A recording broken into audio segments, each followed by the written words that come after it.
Vamos a ver la enzima terminal deoxirribonucleotil transferasa. Esa va a ser la enzima que va a poner nucleótidos al azar entre los segmentos B y los segmentos D que utilizamos para el arreglo de la cadena pesada, o entre el segmento D y el segmento J, igual que utilizamos para el arreglo de la cadena pesada de la inmunoglobulina o para el arreglo de la cadena beta del receptor del linfocito T.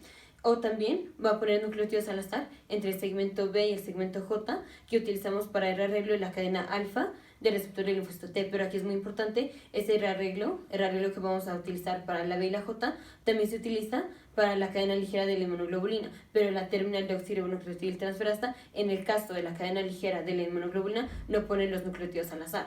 Entonces vamos a ver primero qué es lo que hace la terminal deoxirribonucleotil transferasa. Lo vamos a ver primero con el caso de la cadena pesada o en el caso de la cadena beta del receptor del linfocito T, y luego para el receptor, para la cadena alfa del receptor del linfocito T. Entonces, primero vamos a ver qué es lo que hace la terminal deoxirribonucleotil transferasa. Esta enzima se abrevia TDT, que ya la habíamos mencionado cuando vimos la ontogenia de los linfocitos. Mencionamos la TDT y dijimos que luego vamos a ver específicamente cómo era el proceso. Ahorita vamos a ver el proceso. Entonces, ¿qué es lo que hace la TDT? Lo que hace es que agrega nucleótidos al azar, que se encuentran entre los segmentos, entre el segmento B y el segmento D, o entre el segmento D, el segmento D y el segmento J, o entre el segmento B y el segmento J. Entonces, ahora vamos a ver qué quiere decir esto, pero antes vamos a hacer rápido repasar cómo hicimos el arreglo, en este caso de la cadena pesada de la inmunoglobulina o la cadena beta del receptor del linfocito T. Entonces teníamos el DNA, que estaba así,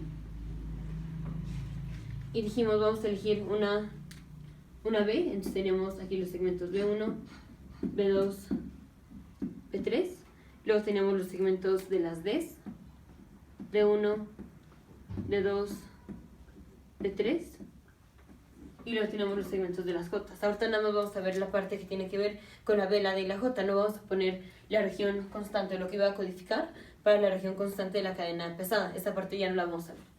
Entonces seguimos con la J1, J2 y J3. Ahora esto mismo vamos a ponerlo, pero en lugar de poner así rayas, vamos a poner nucleótidos. Entonces vamos a poner una secuencia específica de nucleótidos. Obviamente va a ser una secuencia inventada, pero tenemos que poner los nucleótidos para ver lo que va a ser la terminal deoxirribonucleotil transferasa, o para que quede más claro. Entonces esto mismo lo vamos a poner, pero vamos a poner nucleótidos. Entonces, por ejemplo, solo voy a poner esta cadena, digamos A, C, C, G, A, T, C, G, C, A, T, G, A, C, T, G, T, C, A. Ya, lo voy a dejar así. Entonces, esto va a ser el segmento B1, segmento B1, segmento B2, segmento B3. Obviamente cada segmento no son así nada más 3 nucleótidos, sino que son mucho más nucleótidos. Aquí yo nada más estoy abarcando 3 porque necesito mucho más espacio. Pero son un segmento, por ejemplo la B1 son un montón de nucleótidos, la B3 son un montón de nucleótidos, y así, no poquitos como lo estoy poniendo aquí. Seguimos con la D, esto es la D1, esto es la D2, D3, y luego vienen las J. Entonces, J1, J2, J3. Digamos que son más o menos así. Entonces, ¿qué es lo que pasaba cuando hacemos el arreglo en la cadena pesada? Entonces, paso 1 era agarrar una D. Entonces, ¿qué hacíamos? Agarrábamos una D y quitábamos todo lo demás que estaba entre las Bs y la D que habíamos elegido. Quitamos esta D y quitamos esta D3 para nada más quedarnos con la D2. Eso fue lo que vimos en el video anterior. Y así nada más teníamos una D. Luego, ¿qué hacíamos? Luego, ya que teníamos una D, bueno, lo voy a poner rápido, pero luego lo voy a tener que borrar. Entonces rápidamente teníamos así, y nos quedamos con el segmento B1, B2, B3, y nos quedamos con la D2. Y aquí tenemos las J. J1, J2, J3. Eso es el paso 1. El paso 2 fue elegir la B. Entonces teníamos que elegir la B. Entonces habíamos elegido la B1 en el caso anterior. Entonces quitábamos B2 y B3. Entonces nos quedamos con B1, con D2 y con las 3 J. Y dijimos, ya una vez que pasamos a RNA, es cuando vamos a elegir la J. Entonces, ahorita vamos a dejarlo hasta aquí. Dijimos en el video anterior, cuando vimos la diversidad de los anticuerpos, vimos que podemos combinar, por ejemplo, elegimos D2 y elegimos B1, pero podemos haber elegido, por ejemplo, B2 con D3 y esto hubiera codificado aquí para otros, hubiéramos tenido otra secuencia de nucleótidos y al tener otra secuencia de nucleótidos, pues eso va a codificar para una proteína distinta. Entonces, seguimos, ahora pasamos a RNA. Pasamos a RNA, entonces aquí llegó la RNA polimerasa y este DNA lo va a leer y lo va a sintetizar. Entonces, aquí igual tenemos la B1, B1, D2 y J1, J2 y J3, J1, J2 y J3. Y en el video anterior dijimos, ya una vez que tenemos el RNA, tenemos que hacer las 3 fases de la maduración del RNA, que es la adición del poli-A, el 7-metilguanosina y el splicing alternativo. Y dijimos, por medio del splicing alternativo, ahorita ya no voy a poner cómo es el splicing alternativo, ya lo vimos en el video anterior. Entonces, por medio del splicing alternativo, elegimos una J y habíamos elegido la J1. Entonces teníamos este RNA que iba a codificar para proteínas. Entonces, cuando esto fuera leído por los ribosomas, iba a producir una proteína. ¿Y qué proteína iba a ser? La región variable de la cadena pesada, porque nada más estamos viendo la B, la D y la J. La región variable de la cadena pesada, Ajá. La región constante era lo que seguía por aquí, pero ahorita no estamos viendo esa parte. Y ahora, ¿qué pasaba si elegíamos, por ejemplo, otra D, otra B y otra J? Entonces vamos a tener otra secuencia de nucleótidos distinta. Aquí ya vimos la B1 es esto, la D2 es esto, J1 es esto. Pero si hubiéramos elegido, por ejemplo, B2, D1 y J2, hubiéramos tenido otra secuencia de nucleótidos y eso hubiera codificado para una proteína distinta. Y dijimos, por eso es que tenemos tanta variabilidad en los anticuerpos. Ahora vamos a ver qué pasa con la terminal deoxirribonucleotiltransferasa. Entonces, antes del paso 1, que es elegir una D, antes de esto, la terminal deoxirribonucleotiltransferasa va a poner nucleótidos al azar aquí. Entonces, vamos a poner esta misma secuencia, pero tenemos que agregar nucleótidos al azar entre los segmentos B y D, o sea, aquí, y entre los segmentos D y J, entonces aquí. Entonces, voy a borrar aquí, ese proceso ya lo revisamos y ahorita seguimos con el proceso, pero ya una vez que hayamos puesto los nucleótidos al azar. Entonces hay que poner esta misma secuencia y hay que poner nucleótidos al azar. Entonces vamos a poner B1, B2 y B3. Teníamos A, C, G, A. Ahora vamos a poner nucleótidos al azar. Entonces los voy a poner en rojo para que estén los nucleótidos al azar que pone la terminal deoxirribonucleotiltransferasa. Entonces, por ejemplo, ponemos lo que sea A, C, G, A, T. Digamos que puso estos nucleótidos al azar. Ahora seguimos con esta secuencia. Entonces tenemos T, G, C, A, T. Y ahora tenemos que poner nucleótidos al azar entre las D y las J. Entonces, por ejemplo, A, G, A, C, T, A, T. Y ahora seguimos con las J. Bueno, no le voy a decir las J, con esta secuencia que teníamos.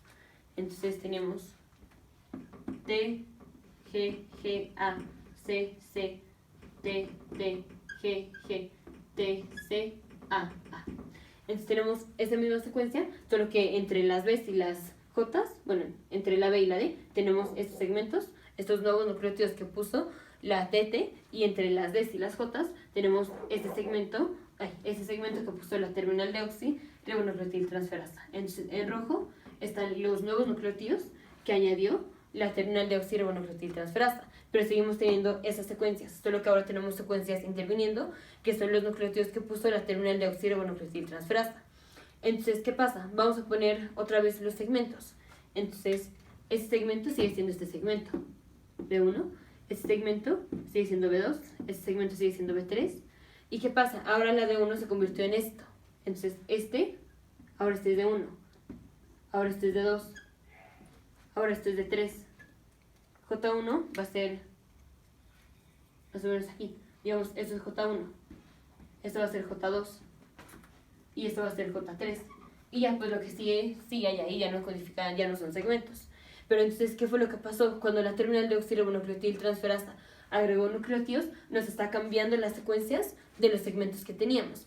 Antes de que pusiéramos los nucleótidos, teníamos esa secuencia. Teníamos, estas son las Bs, estas secuencias son las Ds y estas secuencias son las Js. Y de estos segmentos podemos elegir una B, una D y una J. Y si elegimos otra B, otra D y otra J, pues vamos a tener una secuencia distinta de nucleótidos que va a codificar para una proteína distinta. Pero aquí tenemos fijos B1, B1, B2, B3, D1, D2, D3, J1, J2 y J3. Eso fue lo que vimos antes de que borrara, antes de que pusiera esta secuencia. Entonces dijimos, agarramos una B, una D y una J. Pero aquí están definidas cuáles son las secuencias. B1, D2 y J1, que fueron las que elegimos. Podemos haber elegido otra secuencia. Dijimos B2, D1 y J2, por ejemplo. Y hubiera dado otra secuencia de nucleótidos porque cada segmento es distinto. Entonces hubiéramos tenido una secuencia de nucleótidos distinta y entonces hubiera codificado para una proteína distinta. Pero ahora, ¿qué fue lo que pasó? Cuando la terminal de oxirribonucleotil transferasa agrega nucleótidos al azar, como agrega nucleótidos al azar, ahora aquí se convierte el segmento D1. El segmento D1 antes era esto, ahora esto es el segmento D1. El segmento J1 era esto, ahora esto es el segmento J1. Entonces, aquí, pues más o menos tenían que haber empatado los lugares en donde los puse, pero lo importante es que ahora los nucleótidos cambian. Entonces, la secuencia de cada uno de los segmentos cambió por el simple hecho de que la TT puso nucleótidos al azar. Entonces, si antes habíamos elegido, por ejemplo, B1, D2 y J1, pues ahora podemos elegir, por ejemplo, B2, D1 y J2, pero la secuencia ya no van a ser esas secuencias que teníamos antes, que teníamos definidas, porque ahora que pusimos los nucleótidos al azar, ya la B2, la D1 y la J2 y todos los demás cambiaron sus secuencias que ya estaban puestas aquí. Entonces, rápidamente vamos a ponerlo otra vez. Teníamos el paso 1, que había sido elegir una D. Bueno, ya nada más los voy a poner. Habíamos elegido una D, una B y una J. Una D, una B y una J. Y esto era una secuencia específica de nucleótidos. Y dijimos, podemos elegir otra B, otra D y otra J. Entonces, esa fue B1, D2 y J1. ¿Qué pasa si elegimos, por ejemplo, B2, D2 y J3? Entonces, es otra secuencia distinta de nucleótidos, porque aquí estamos eligiendo la B2 con D2 y con J3. Entonces, obviamente, esta es una secuencia de nucleótidos distinta a la secuencia de nucleótidos que elegimos aquí. Pero aparte de que estamos eligiendo distintos segmentos de las Bs, de las Ds y de las Js, hay que agregar que la terminal de oxirribonucleotil transferasa está poniendo nucleótidos al azar. Entonces, ya lo que antes era la B2, que será la B2, bueno, o lo que antes era la D2 o lo que antes era la J3, ahora que la terminal de oxirribonucleotil transferasa pone los nucleótidos, hizo un corrimiento de los nucleótidos porque insertó nucleótidos. Entonces, los nucleótidos se corren. Y entonces ahora lo que era D2, por ejemplo, que era esto, ahora ya no es esto de D2 ahora es esto. J2, por ejemplo, era esto, ahora J2 es esto. Entonces los segmentos cambiaron, entonces tenemos más diversidad de la que teníamos antes. Dijimos antes, en parte, la razón por la que tenemos diversidad es porque podemos elegir la B, la D y la J como queramos y las podemos combinar, pero a eso hay que agregarle que la terminal de oxirribonucleotil transferasa pone nucleótidos al azar, y como pone nucleótidos al azar, nos está cambiando constantemente las Bs, las Ds y las Js. Entonces, cuando elijamos una B, una D y una J, pues van a ser distintas a como las teníamos antes, porque ya la terminal de oxirribonucleotil transferasa puso nucleótidos al azar. Entonces, vamos a ponerlo aquí. Parte de la razón por la cual tenemos tanta diversidad de los anticuerpos, habíamos visto que era por el arreglo de la cadena pesada en este caso, porque podemos elegir una B, una D y una J, la que quisiéramos. Pero a esto hay que agregar que la terminal de oxirribonucleotil transferasa pone nucleótidos al azar, agrega nucleótidos al azar. Y esto hace que las secuencias que tenemos especificadas como segmentos B, D y J se corren